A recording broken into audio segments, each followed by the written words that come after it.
Hello and welcome to PFF at Night. I'm Doug Kyed, joined by Ari Meirov and Brad Spielberger. Ari, how are you doing today? Doing really well, wrapping up the month of June here, getting ready for July. Training camps all coming up. We're going to be very busy very soon. Absolutely. Brad, how are you doing? Yeah, we got some contract news yesterday we'll dive into, so that's always fun. Yeah, let's start off on that. We shoot these shows on Monday and Wednesday. Of course, the big news of the week happened on Tuesday, or at least the biggest news so far. Terry McLaurin signed a 3-year contract extension with the Washington Commanders. It's $23.3 million per year in new money. That was, I think, according to Ian Rappaport of NFL Media. But Brad, I'll kick this off with you. Talk about this contract. I know we don't have every single detail of it at this point, but tell us what you know about it. And is it more than you expected, less than you expected, just about what you expected? What can you tell us about it? Yeah, it's a really strong deal for Terry McLaurin to get, over $23 million per year on just a 3-year extension. Generally, the more years you're willing to go, the higher you can boost that number, sometimes with some funny money on the back end. So it's also nice that there probably isn't going to be any of that here. A couple interesting notes. I think, the term is the most important thing. Deebo Samuel is also a 26-year-old wide receiver, kind of older than A.J. Brown and DK Metcalf and the guys in that 2019 class. So maybe that piques his interest, the shorter term. The $28 million signing bonus is big. The $47 million that will be fully guaranteed by March of next year, so about 9 months from now, is massive. It's a really, really strong deal for Terry McLaurin. Not saying it's an overpay or a bad deal for Washington, but he had the leverage, and we've talked about how much leverage he probably had in this negotiation as the leader and foundation of this team. I thought it was cool. Teammate Jonathan Allen actually called into local DC radio from a golf course yesterday, unprovoked. He was not invited on the show, just to say how happy he was and how happy this locker room was. And that, I think, says a lot about Terry McLaurin's value to this team. Yeah, Terry McLaurin is 7th in PFF WAR, that's wins above replacement, among wide receivers since he came into the league in 2019. So I think that shows his value, obviously, right there. 86.6 PFF grade, which is 14th among wide receivers since he entered the NFL. Really one of the more underrated wide receivers in the league. And the Washington Commanders are set up pretty well at wide receiver now for the future with Terry McLaurin on the new 3-year contract extension. They just drafted Jahan Dotson in the first round as well. But Ari, what was your initial reaction to this deal? Yeah, I mean, we've spoken about this in the last couple of shows. Like, from all the 2019 wide receivers, the one that should have been a no-brainer the entire time was McLaurin, simply based off what he's done there in Washington. As we've said a million times, 8 different quarterbacks, average 1,000 yards per year over these last 3 years there in Washington. And considering all the turmoil, all the bad news that comes out of that organization, basically every other week, one of the few and probably only bright spots there was Terry McLaurin and his play, and the way he basically spoke to the media, the way he talked about the organization, the way his teammates love him, the way he played on the field. Everything about him is really what they need there. And it was about time that they finally got this deal done. Ron Rivera said the deal will get done. It did get done. He will report to training camp. He'll be there with Carson Wentz, his 9th different quarterback, and they could finally get that chemistry going there in Washington. So a great thing all around for all sides.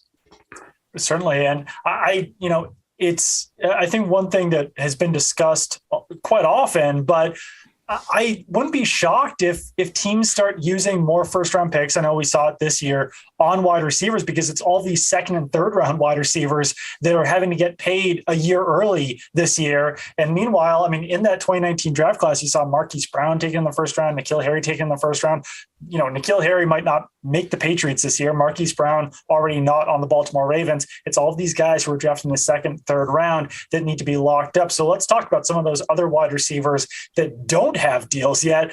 Brad, you just mentioned a couple of them. DK Metcalf, he's still looking for an extension, obviously. Deebo Samuel, he's also looking for an extension. Deontay Johnson from the Pittsburgh Steelers as well. I just wanted to, like I said off the top, Terry McLaurin, 7th in PFF WAR among wide receivers since 2019. DK Metcalf, 16th, Deebo Samuel, 27th, and Deontay Johnson, 53rd. So, I think that on paper, you might say, okay, maybe DK Metcalf deserves more money because he's younger, maybe Deebo Samuel because he's a little bit more versatile. But, Terry McLaurin has been the most valuable player or the most valuable wide receiver in that draft class since 2019, at least according to our metrics. But Brett, how would you kind of how would you rank the rest of those guys? And how do you think they do stack up next to Terry McLaurin when you're talking about DK Metcalf, Deebo Samuel, and Deontay Johnson? Yeah, I think that WAR accounts for the quarterback situation, just the team situation at large. So that probably should work in his favor. And that ties into, I think DK Metcalf, for his difference-making ability and just how he is. I mean, he's a physical specimen, right? He's different than really anyone in this league, and is a younger player. But maybe you make an argument that, look, Russell Wilson is one of the best deep ball passers in the NFL. Michael Dunn is one of the best deep ball passers in the NFL history. Was that working in his favor and maybe inflating some of his stats where, we kind of make the same argument that McLaurin could have been even more productive with better play at quarterback? Maybe that's a conversation Seattle's trying to make, or an argument they're trying to make. But I still think he will come in as the top of this group. I think DK Metcalf will surpass A.J. Brown and Terry McLaurin here, maybe on a longer term, like a 5-year deal. But he, to me, just you don't get that combination of size and speed and ability at that young of an age. And then Deebo Samuel, I think a lot of folks wonder if San Francisco is going to try to use his usage, that he's, a wide back and all these things against him. I think it's going to be a hard bargain. I think the big fight there now, as I mentioned, is that he's also 26, a bit older. Will he try to push for this shorter term to try to get back on the market, maybe at 30 years old or just past 30 years old, which is what Terry McLaurin's looking at now?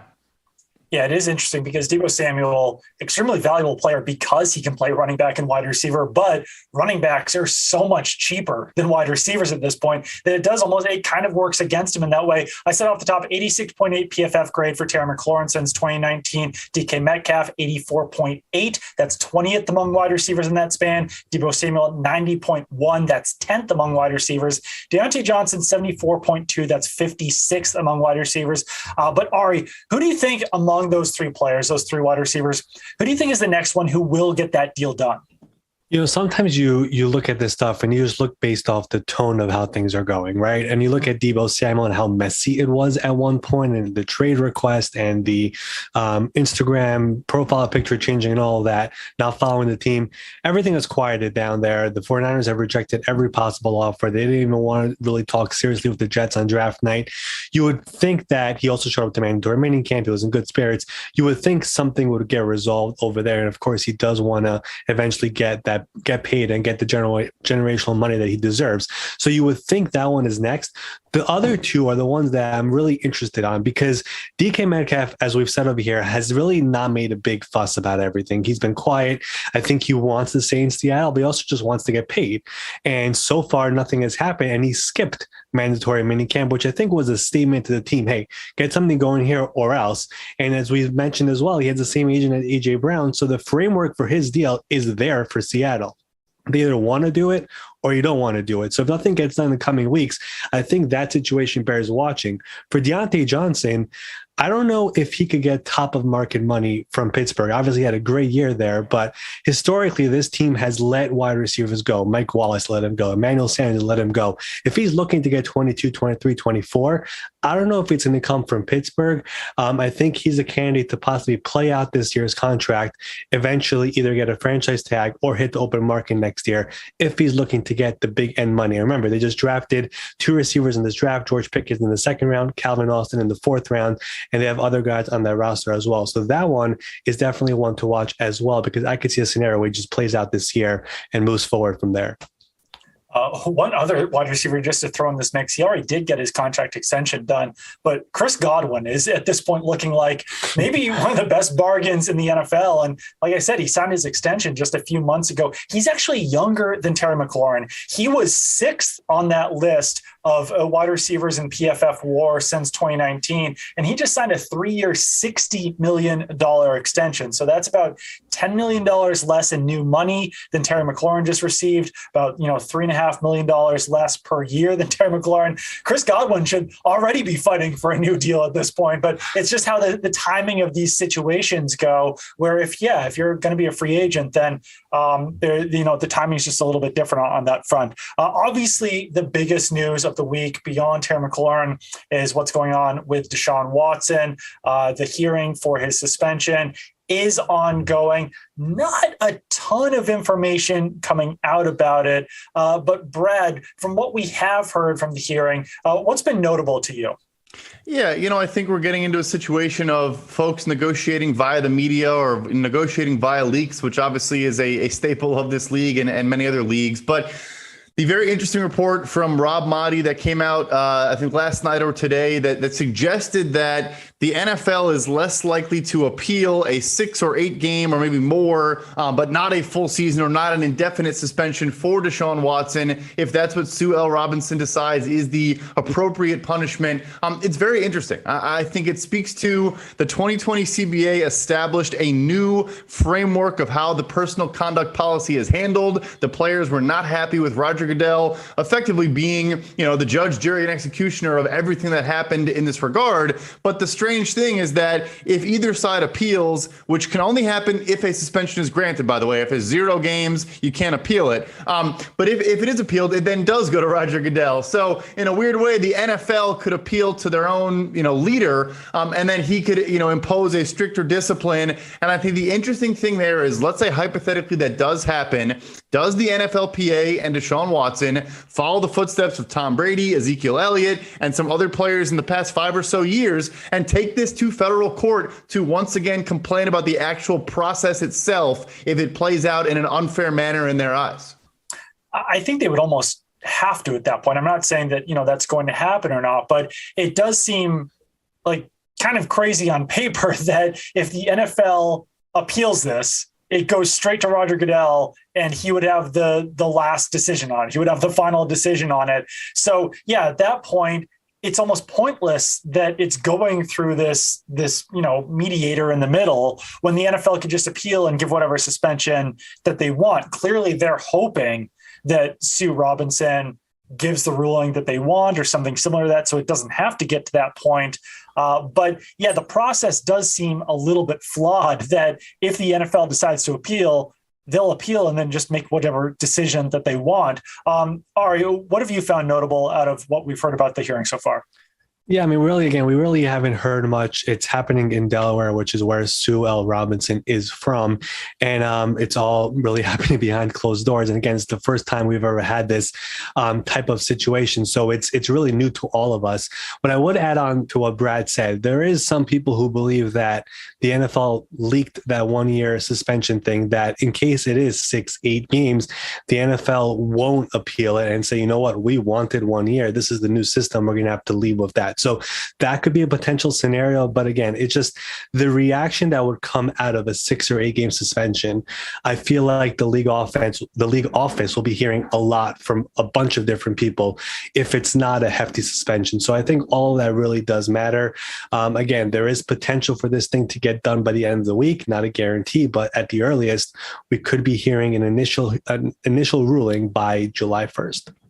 Yeah, and I think that obviously they want this to go through this intermediary, Sue Robinson, so that they don't take the blame if it is less than a 1-year suspension. I don't think, but the common fan out there doesn't know all the intricate details of it. They're not going to say, oh, well, Sue Robinson gave him 6 to 8 games. Like, they're going to say the NFL gave him 6 to 8 games. They're going to blame the NFL. And to be fair to the layman out there, like, the NFL can't appeal it. And like I said, it does go to Roger Goodell. So ultimately, if it's a 6 to 8 game suspension, and if the NFL tries to say, okay, well, that's what Sue Robinson decided, they do have another option in this. So it's definitely going to be very interesting to see how this plays out. But ultimately, as I just said, the NFL has pretty much complete discretion over how many games Deshaun Watson is going to get suspended before this actually wound up being a federal court case. Obviously, with the Deshaun Watson news, they're still talking about who's going to be the quarterback of the Cleveland Browns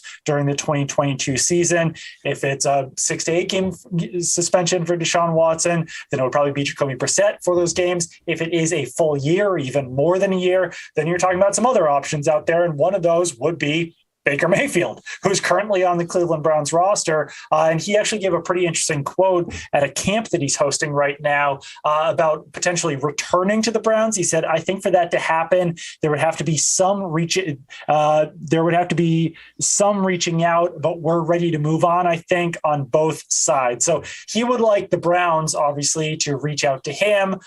They don't necessarily need to do that until this Deshaun Watson news breaks, until we find out how long of a suspension it is. And if they reach out at that point, then, maybe it wouldn't be as meaningful to Baker Mayfield. But it does seem like he said, we're ready to move on both sides. But for the Browns, if it does wind up being a year-long suspension for Deshaun Watson, Baker Mayfield would probably be their best option at quarterback. So, Ari, I'll kick this off to you. What do you see happening with the whole Baker Mayfield suspension if it does come down to this? I mean, I've been consistent the entire time that I think the best case scenario for Baker himself, for his sake, is to stay in Cleveland, play a year there, have a great year with the same offense, the same players, a really good team, and then eventually become a free agent and get the bag in free agency. I mean, that quote, he is leaving the door open just a little bit. So I guess there is still a chance. I think just the way he ended that quote by saying, I think both sides have realized it's time to move on. The Browns have had talks with the Panthers, for example, for a couple of weeks now, even months, dating back to the draft. Nothing has gotten down. It's really about dollars and cents. He has about $19 million fully guaranteed. Both sides would have to figure that out. I think everybody does want to move on. I think eventually they will move on. But if Baker could just reconsider for a second, if everyone could put ego to the side, like I've said before, it makes sense for everybody to have him back with that team, a really good team, play well for 1 year, and then become a free agent instead of going to a worse situation, a coaching staff that might be fired after a year, or be in a backup position where it'll be much more difficult for him to get that second contract, which every quarterback wants. So I guess there's still a potential shot he comes back, but I still believe there's it's likely the door is probably closed. Brad, what did you make of the quote from Baker Mayfield this week? Yeah, I would say that at the outset, all three of us probably are in agreement. We don't actually think it's going to happen, but it is worth considering because Ari mentioned from the football perspective, I also think if there are concerns about maybe him as a leader or a member of a locker room, if he can bury the hatchet and can say, look, I'm willing to look past all of this. I was not happy with it, which I think all of us agree again. He has every right to not be happy with how it was handled and what happened, but able to come back, put all that aside, not be distracted, have a good season. Maybe he gets an agreement that, gets a no tag provision in his 5th year option or something like that to make sure there's no scenario where they play more games with him and he's allowed to sign wherever he wants. His new team doesn't have to give up draft capital. Maybe that helps the new team and he wants that as compared to right now, maybe Seattle or Carolina. They're probably not going to give up top end draft capital, but nevertheless, it just does make so much sense if it is a full season suspension. But yeah, end of the day, he did not say no. He kind of did say no, but the door is 1% open, so I thought it was interesting and worth at least considering. Right. Couldn't the Browns essentially force Baker Mayfield's hand in this situation, though? If it is a year-long suspension, if they just say, we're not going to trade you, we're not going to cut you, we want you to be our starting quarterback for this season, what recourse would Baker Mayfield even have at that point? No, yes. And if he doesn't show up, then they could save money by finding him and saying, hey, he's not here or conduct detrimental or whatever avenue they want to go and recoup his 5th year option money, kind of like we saw with Le'Veon Bell with his franchise tag and just make a lot of that money back. Which, again, I don't think they want to go these kind of worst case scenario routes. But hey, at the end of the day, it's more about leverage than actually going that route. And that is on the table for them. I wrote a piece today for PFF.com, a move that all 32 NFL teams should make before the start of training camp. And it was actually interesting going through the list of names, not only available potentially via trade, but also still out there in free agency. So I wanted to talk about some of the best available free agents that are still out there. Brad, who's a guy out there that is either just interesting that he's still available or you're surprised that he's still available? Who's your best available free agent? Yeah, I don't even know if I would say best, but just the most interesting to me because he's not even 30 years old. He has positional versatility. It's Eric Flowers, who played last year for the Washington Commanders, spent time in Miami, obviously was a Giants top 10 draft pick. It's supposed to be a left tackle, has now played some left guard, some right guard, but graded out at 72 for us last year. Can play on both sides of the interior, potentially maybe kick out the tackle if a team needs. And there are just a handful of teams that could really use a player like that. Chicago Bears come to mind. A couple teams come to mind that could just use help along the interior. He's youngish. He's talented. He's versatile. I'm just surprised he's still available. I have personally heard that he's got, offers on the table, that he's received interest on the open market, and that basically they're just kind of trying to find the right fit there. So he is a player that would expect to get a deal at least before the season, unless the deals just aren't really strong enough for him at this point. But Ari, who's your guy? Who's your free agent to talk about? I guess let's take the offensive line. I mean, JC Treader still being a free agent is another one that surprises me a little bit. Obviously, it was tremendous with Cleveland for those 5-6 years that he was there. Also the NFLPA president, by the way. But yeah, a leader. We know how important it is to have great offensive linemen. I think, Doug, you actually put him to the 49ers, which makes a lot of sense with Alex Mack retiring. Kyle Shanahan has talked about the value of a center in his system. I mean, he basically is the play caller for the offense, for the offensive line, at least for Kyle Shanahan, a pivotal position for him. So I think that would make a lot of sense, but him still being a free agent is surprising. Has graded over 75 in 4 consecutive years here at PFF. Somebody who should be on a team, not sure what the holdup is, but definitely that's one name. And not somebody that is surprising to me, but Odell being a free agent, I mentioned this last time, but I'm also just fascinated by if he decides to sign back with the Rams during camp, or if he decides to, let me just rehab on my own and let the offers come to me and let me just sit out for now while the season starts and see which team needs that spark come week 2, 3, 4, 5, 6, just like he gave that spark to the Rams last year. Because I can name a few teams right now that could use him. I think the Packers could use him mid-season. The Saints have added all these LSU guys this offseason, maybe wait later of the year. There's always his admiration for Bill Belichick with the Patriots, maybe play with Tom Brady. So all those options could become available to him once he's fully healthy. So if he decides just to wait and go into the year and see who needs me most coming to the year, I think that's also a very interesting thing to keep an eye on as these weeks and months go by. Yeah, I had Odell going to the Titans, not really a name that you've heard him connected to, but I mean, they're a team that needs a wide receiver. And I was just talking to a source close to another veteran wide receiver, and he was mentioning, Green Bay is an attractive fit for veteran free agents, Baltimore, New England, the Indianapolis Colts. There's a lot of teams out there who need wide receivers, and Odell Beckham Jr. showed last year with the Rams that he can still be a very good starting wide receiver. My guy was Trey Flowers. He was released by the Detroit Lions. Obviously, injuries play a factor into this. He's still only 28 years old. He's only played 14 games over the last 2 years, but he was playing out of position last year with the Lions. They had a change in scheme. He was playing a little bit more as an outside linebacker versus a defensive end. He's always been a guy who was better with his hand in the dirt, really versatile player who can rush the passer and defend the run. Since 2016, he basically redshirted with the Patriots in 2015, the year he was drafted. But since 2016, he's got an 89.8 overall defensive grade here at PFF. That is 12th among edge defenders. And he was still a very good player for the Lions in 2020 when Matt Patricia was still there and before that scheme change. So, I mean, the obvious fit there, the one that I plugged in my piece, was the New England Patriots. I think that, even if you just compare, would you rather have Trey Flowers or Dietrich Wise on that as that hand in the dirt edge defender? Trey Flowers was a much better player for years than Dietrich Wise in that defense, both Arkansas products. Trey Flowers is a more versatile player, but, you would also look at the Miami Dolphins. They run a similar defense to the Patriots. So look at the Las Vegas Raiders. They're another team that can use another edge defender who run a very similar defense to the New England Patriots. So those are kind of the teams that I would look at, but I would definitely not be surprised, as long as he still wants to keep playing, if he does get scooped up here at some point soon. I want to finish this off with kind of a fun topic. There's a boxing match being planned between Adrian Peterson and Le'Veon Bell. Ari, I believe you tweeted about this. Can you tell us a little bit more about this?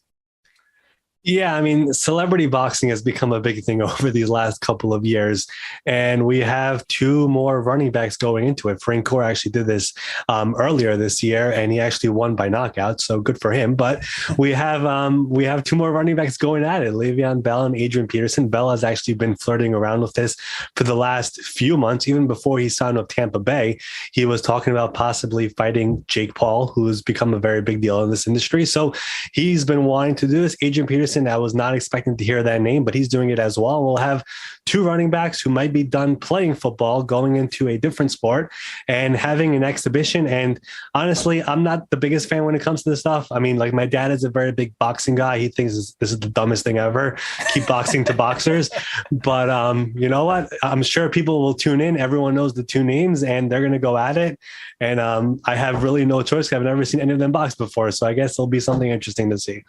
I mean, I'm kind of with your dad on this one, although I'm not a boxing guy. I don't really understand who pays for this kind of stuff, but good for them for doing it. I will say it's an interesting matchup. I think that Le'Veon Bell, if he brings the same patience that he showed in the backfield to the boxing ring, could be an interesting option. At least on paper, I kind of feel like Adrian Peterson is the more freak athlete. So I might kind of lean towards him. But Brad, what do you think about this? Who are you taking between AP and Le'Veon?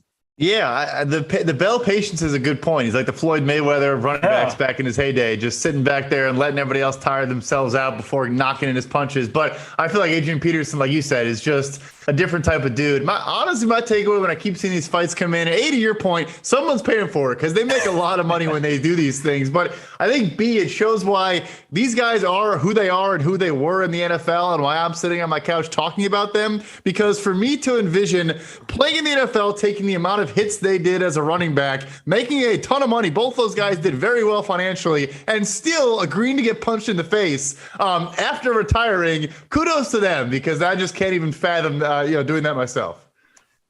Absolutely right there with you. But I think that will do it for today's show. You can get back on watching PFF at night on Monday. Keep it on pff.com for all of your news and analysis. Follow Ari on Twitter at MySportsUpdate. Follow Brad on Twitter at PFF_Brad. Throw me a follow at Doug Kyed. Like I said, we'll be back with you guys again next week.